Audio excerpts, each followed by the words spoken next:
నమస్కారాలు. నా పేరు అనిల్ ప్రసాద్, పట్కూరు శ్రీకృష్ణ ఫర్టిలైజర్. మరి ఈరోజు మనం హ్యూమిక్ రక్షక్ అనే ప్రోడక్ట్ గురించి మాట్లాడుకుంటున్నాం. ఇది చూసుకున్నట్టయితే వరిలో కానీ పత్తిలో కానీ మొక్కజొన్నలో కానీ ఫస్ట్ దపాలు కానీ సెకండ్ పిండి దపాలు కానీ వేసుకోవచ్చు.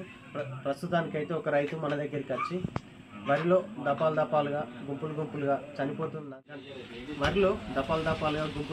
చనిపోతుందంటే గంటగూలితో పాటు హ్యూమిక్ రక్షక్ అనే ప్రోడక్ట్ ఇవ్వడం జరిగింది.